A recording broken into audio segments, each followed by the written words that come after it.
Hello guys, SSMB 29 నుంచి first update అయితే వచ్చేసింది.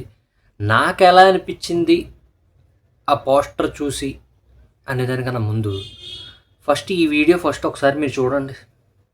కానీ నా సినిమాల్లో హీరో కన్నా విలన్ ఎక్కువ హీరో కన్నా విలన్ బలంగా ఉండాలి, హీరో కన్నా విలన్ పవర్ఫుల్ గా ఉండాలి. నేను అలాగే తీస్తాను సినిమా. నాకు హీరో కన్నా విలన్ ఎక్కువ ఉండాలి. అలాంటి విలన్ కొడితే హీరో ఇంకా ఎంత పెద్ద హీరో అవుతాడని నా థియరీ. చూసారా, రాయమూడి అందరూ ఏం చెప్పాడు? నా సినిమాల్లో ఉండే విలను చాలా హైగా ఉండాలి, చాలా పవర్ఫుల్గా ఉండాలి, ఫిజికల్గా పవర్ఫుల్గా ఉండాలి, మెంటల్గా పవర్ఫుల్గా ఉండాలి. అంటే స్పెసిఫిక్గా విలన్ అనేవాడు చాలా గట్టిగా ఉండాలి, హీరో కన్నా గట్టిగా ఉండాలి. అలాంటి విలన్ని హీరో కొడితే హీరో ఇంకెంత పైకి వెళ్తాడు అనేది రాజమౌళి గారి కాన్సెప్ట్. సో ఇక్కడ ఏంట్రా అంటే, ఈ పోస్టర్ చూసేసి మన వాళ్ళందరూ బిభత్సమైన ట్రోలింగ్.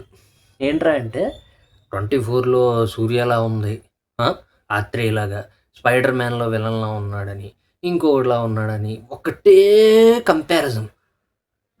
అది నాకు అర్థం కాదు. ఇప్పుడు ఆ విలన్ అంటే ఇప్పుడు పెద్ద బాడీ వేసుకుని క్రూరంగా ఇంత పెద్ద ఘాట్లు, రింగుల జుట్టు, పొగలు, పోగులు, పెద్ద పెద్ద బీడీలు ఇలాగే ఉండాలి ఏంటి? కాదు, అలాగే ఉండాలని రాజమౌళి ఇందాక చెప్పిన వీడియోలో ఏమన్నా చెప్పాడా?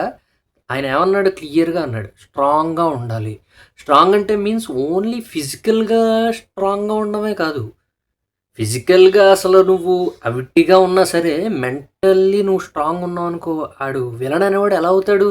ఆడి మైండ్లోనే విలనిజం అనేది ఫిజికల్గా నీకు ఎప్పీర్ అవ్వదు. ఫస్ట్ ఆఫ్ ఆల్ వాడి ఆలోచనల్లోనే విలనిజం అనేది వస్తూ ఉంటుంది, అక్కడే వాడు విలన్ అవుతాడు.